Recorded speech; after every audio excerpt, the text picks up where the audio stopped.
नमस्कार, मी निकिता. आपण पाहतायत LS मराठी. पाहुयात महत्त्वाच्या घडामोडी. अमरावतीतील सेंट्रल किचनच्या कंत्राटदारावर गुन्हे दाखल करा. विद्यार्थ्यांच्या जीवाशी चाललेला खेळ थांबवा. काँग्रेस खासदार बळवंत वानखेडे यांची मागणी. आंदोलकांवर लाठीचार्ज करणारे शहांचे पोलीस नसून गुंड होते. राज्यातील युवा शक्तीने युवा शक्ती काय असते हे दिल्लीमध्ये दाखवून दिले. नवनाथ वाघमारे यांची सरकारवर थेट टीका. सीजेपीच्या आंदोलनादरम्यान 20 जुलैला घडलेल्या घटनेबाबत केंद्रीय गृहमंत्र्यांनी उत्तरदायित्व स्वीकारावं. प्रियंका गांधी यांची मागणी. पंकजाताई मुंडे यांच्या वाढदिवसाच्या बॅनरवर मुख्यमंत्र्यांचा फोटो नाही. काही स्थानिक भाजप पदाधिकाऱ्यांचे फोटोही गायब. पदाधिकाऱ्यांकडून अद्याप कोणतीही अधिकृत भूमिका जाहीर नसल्यानं राजकीय चर्चांना उधाण. धाराशिव जिल्ह्यात महायुतीमधील मतभेद चव्हाट्यावर. जिल्हा परिषदच्या कार्यक्रमातून खासदार ओमराजे निंबाळकर आणि आमदार तानाजी सावंत यांना वगळण्यात आल्याने राजकीय चर्चांना उधाण. भिवंडीत 3 पर्यटकांचे जीव वाचवणारे रब्बानी शेख आणि परशुराम पोकळा ठरले देवदूत. हनुमान धबधब्याच्या पाण्याच्या प्रवाहात वाहून जाणाऱ्या 5 जणांपैकी 3 जणांना वाचवण्यात यश. बीडच्या टाकळी येथील विलास गुले खून प्रकरणाला नवं वळण. रमेश गुलेला जीवे मारण्याची धमकी देत सौरभ सोनवणेंचं नाव मागे घेण्यासाठी दबाव. या प्रकरणी 2 अज्ञात तरुणांवर गुन्हा दाखल करण्यात आलाय.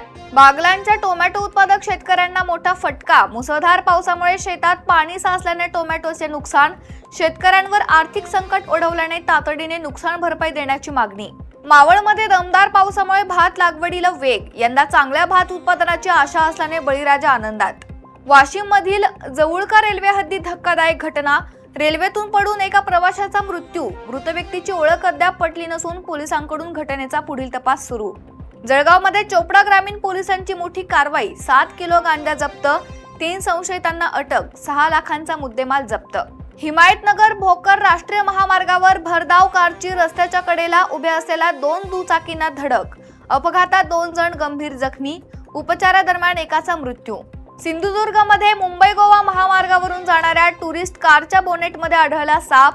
दिवाकर बांबर्डेकर यांनी सापाला पकडून नैसर्गिक अधिवासात सोडले. सिंधुदुर्गमध्ये पहाटेपासून जोरदार पावसाची बॅटिंग सुरू. मागील 24 तासात दोडामार्ग, वेंगुर्ला आणि कणकवली तालुक्यात सर्वाधिक पाऊस. जिल्ह्याला पावसाचा येलो अलर्ट. सिंधुदुर्गच्या सावंतवाडी रेल्वे स्थानकावर मंगळुरू एक्सप्रेसचे स्वागत. कोकण रेल्वे प्रवासी संघटना आणि नागरिकांकडून एक्सप्रेसचे जल्लोषात स्वागत. नाशिकमध्ये 3 तालुक्यात भूकंपाचे धक्के जाणवले. नागरिकांना आव्हान आहे की कोणतीही चिंता करू नका आणि अफवांवर विश्वास ठेवू नका. जिल्हाधिकारी आयुष प्रसाद यांची माहिती.